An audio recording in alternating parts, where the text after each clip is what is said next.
everyone. I'm so sad that I can't be hanging out with you guys in person right now, but what better alternative than to be right here in this video, hanging out with you guys and talking about something that we are going to be celebrating next week, which is Easter. So we've had the opportunity these past couple of weeks to hear from Bailey and to hear from Casey as we learn and get to know things that we know to be true no matter what. And so tonight we're going to have the opportunity to learn just one more thing from Easter that we're going to be able to know that is true no matter what. But before we get started, why don't you guys pause this video right now and answer question number 1. So when I was in high school, I was part of marching band. And guys, I loved marching band. I was able to play the French horn. Anybody else play the French horn and any other instruments in here? I was able to play the mellophone in marching band because you can't play the French horn when you're marching because the bell faces backwards. But that's getting into the nitty-gritty of things. But I loved having friends in marching band. I loved the music aspect. I loved the fact that you were part of something bigger than yourself because you all had to work together to make this big masterpiece of a musical performance. And yes, I get super geeky and super into marching band, so I won't get too much farther in. But what I especially loved about marching band was that I got to hold a lot of leadership positions. And so I think junior year, I was killing it, guys. The beginning of junior year, I was the mellophone section leader. I was in charge of the mellophones, and I was the head quartermaster. And so I was able to set up and tear down everything for practice. And I also loaded those big semi-trucks or box trucks for all of our away performances. So I felt like I was on top of the world. I was doing it. I was the boss lady. I was in charge. You know, it was my way or the highway. And I thought I was doing great. I had everything handled, things were running smoothly, until one day, my band director and a couple of the higher leadership in our band, so my peers, but still a higher leadership level than me, pulled me into his office, and they told me that if I was even going to think about running for leadership next year, for any of those higher top leadership positions next year, then I needed to turn around what I was doing. And I stepped back a little bit because I was like, what am I doing wrong? I'm doing great. And they were like, Megan, you're being bossy and you're being tyrant and you're overstepping your boundaries. And quite frankly, you're not being very nice to people when you're in your leadership roles. And that's not what a leader should be. That's not the type of leader that we know that you can be. And I let those things sink in, and I realized deep down that I was like, oh, shoot, they're right. And that crushed me because this was my favorite thing in the entire world. I thought I was doing so great. And then to turn around and somebody to tell me that I wasn't and that it was my fault and that guilt and ickiness and that shame I felt for the way that I was acting was so hard. Have you guys ever been in a moment like that?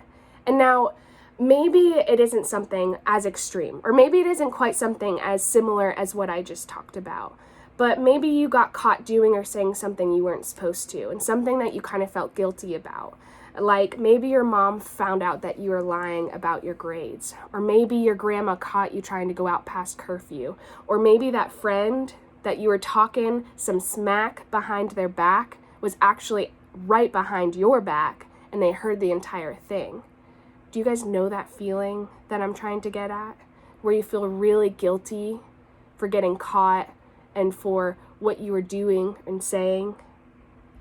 So let's pause here and answer questions 2 through 4. So this is what we're talking about tonight.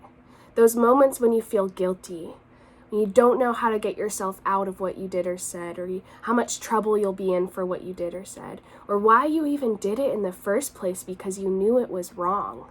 And there's a person in the Bible named Peter that knows a whole lot about that feeling, the feeling of guilt and ickiness and digging yourself into a hole. And now you may be familiar with Peter's story, but just in case, we're going to unpack it a little bit.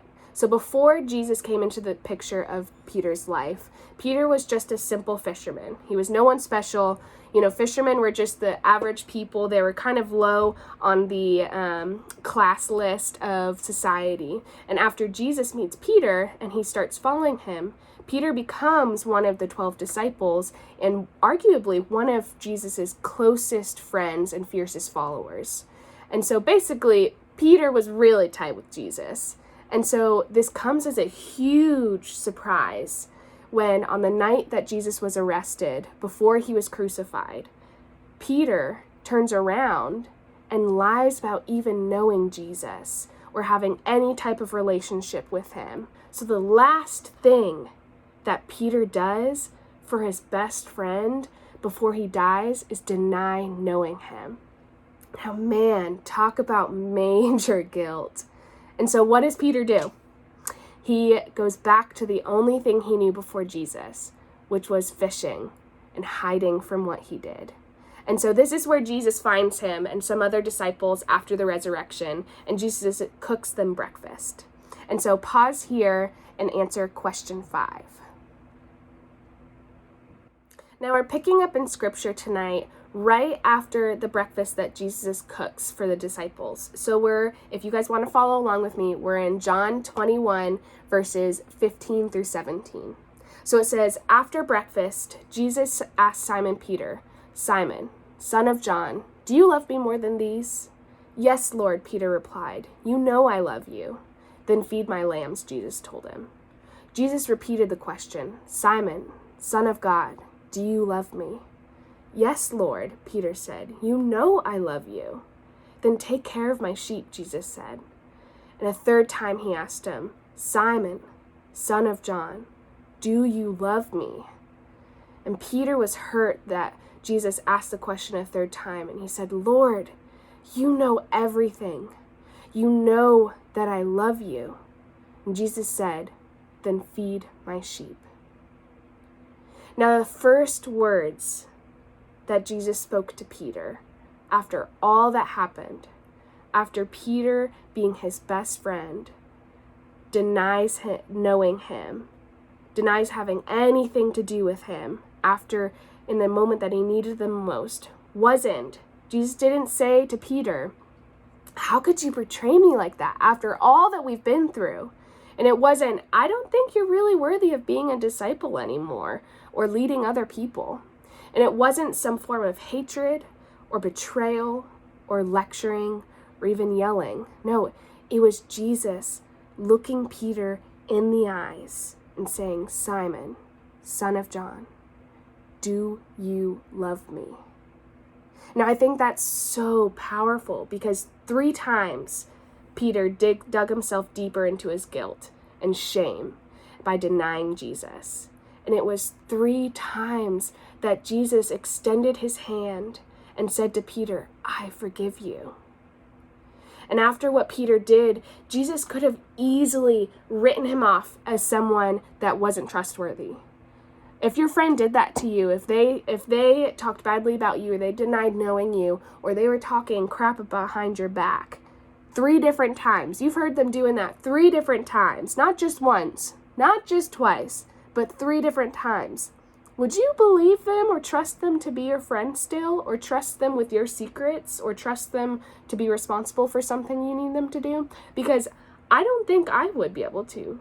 Especially hearing somebody talk badly about me or deny knowing me or being my friend 3 different times, that would hurt.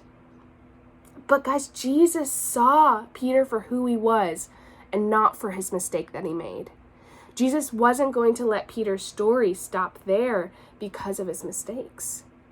Guys, Jesus saw Peter as the one who would go on to feed Jesus' sheep. And so what Jesus was talking about there was his people, was us, was the people after Jesus, after he fully resurrects and goes back to heaven. Jesus saw Peter as the one to lay the foundations for the entire Christian faith that we know and follow today, to go on to be one of the most faithful and hardworking people of his time for the kingdom. Guys, when I was in the room with my band director and those other students that day, feeling the weight of my guilt and shame for how I was acting and what I was doing. They could have easily kicked me out of my positions.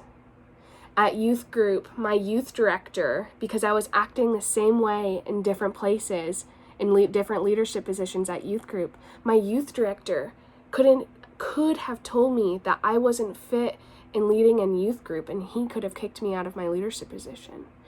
I could have let myself, that guilt that I felt inside myself, eat away at me and make me think that I wasn't worthy of the people that were around me, good enough for those positions that I held, or good enough to change. And guys, if that's how that story would have happened, if that's how my story would have happened, if I let myself do that to myself, then I wouldn't be sitting right here today as your youth director. In those months, and yes, it took long months and a lot of broken relationships that had to be repaired, and broken trust that had to be repaired. And my band director, my youth director, my friends were the living example of what Jesus was for Peter on the beach right then in that story. They kept reaching out their hand, and they were patient with me as I learned how to be a better leader, how to be a gentler leader. They didn't see me for my mistakes, for my bossiness, but for who I was inside. And I believe that Jesus spoke through those people in my life to show me that he wasn't done with helping me write my story.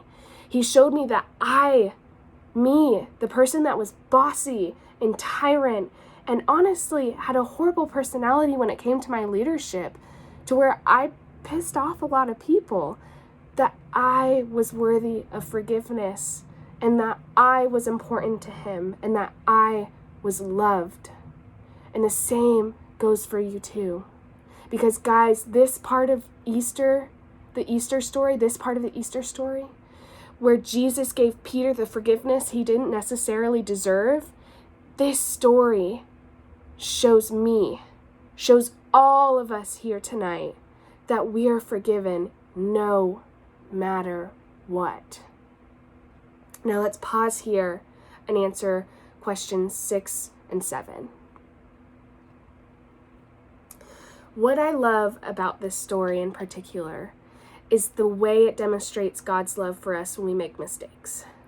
Jesus didn't move away from Peter when he failed. Instead, he moved closer and he came towards him. And the same is true for us.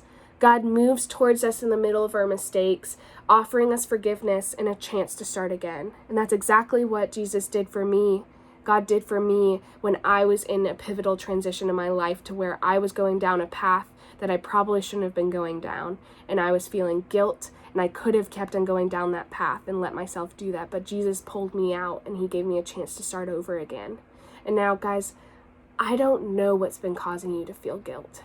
And maybe some of you don't wrestle with that, and that's wonderful.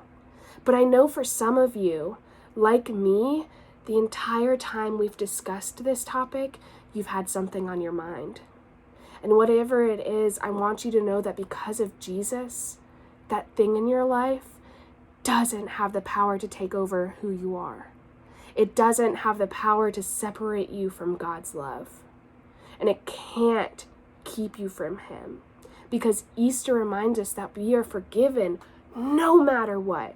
No matter what you've done, what you've said, what you've thought, how you felt, you are forgiven no matter what. And so as we continue in our small groups tonight, you'll have the chance to talk about all the things we're reminded of and celebrate at Easter. We have these groups so that you have a place to talk honestly about what you're learning here. And they're a place where you can speak up with your questions, celebrate big steps when you take them in your faith, and encourage each other to keep going and believing God's best for your lives. Because the resurrection proved that our guilt, our wrong words, actions, or thought is no match for God's grace and forgiveness. Because Easter shows us that we are forgiven no matter what.